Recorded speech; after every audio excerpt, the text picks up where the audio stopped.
Banyak orang takut sama saham. Katanya ribet, katanya berisiko, katanya bisa bikin bangkrut. Tapi anehnya orang kaya justru menaruh uang mereka di sana. Jadi sebenarnya saham itu bahaya atau peluang? Kenalin, Alwan sama seperti kebanyakan orang. Dia pikir saham itu cuma untuk orang pintar, untuk orang yang punya uang banyak. Dan jujur dia takut rugi, takut salah, takut kehilangan uangnya. Sampai suatu hari dia lihat temannya, bukan orang kaya, bukan juga ahli ekonomi, tapi dia pelan-pelan mulai menghasilkan dari saham. Alwan bingung, apa sih sebenarnya saham itu? Dan ternyata saham itu tidak serumit yang dia bayangkan. Saham itu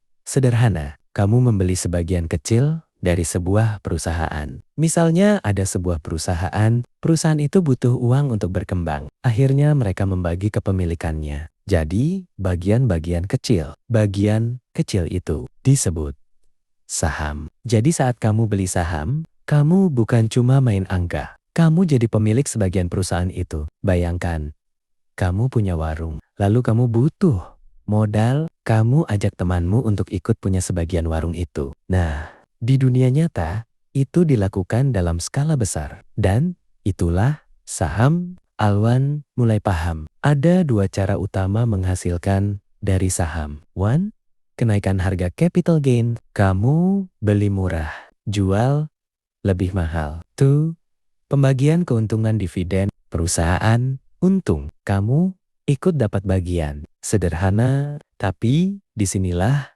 banyak orang salah. Mereka tidak beli saham karena paham. Mereka beli karena ikut-ikutan. FOMO.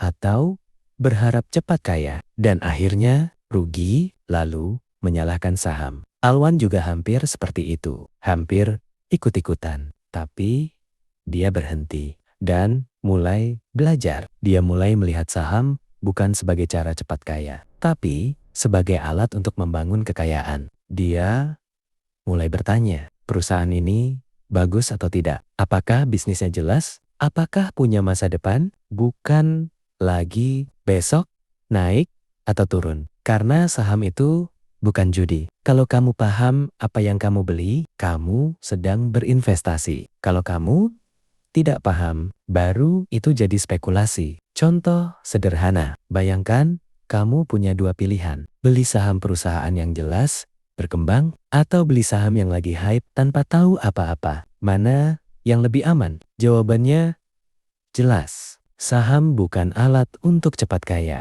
tapi alat untuk membangun kekayaan secara perlahan. Dan yang menang di saham, bukan yang paling cepat, tapi yang paling sabar. Jadi, kalau kamu masih takut sama saham, itu wajar. Tapi jangan berhenti di takut. Mulai dari belajar, mulai dari kecil, karena pada akhirnya bukan saham yang berbahaya, tapi ketidaktahuan kita tentang saham. Jangan lupa untuk like, comment, share, and subscribe.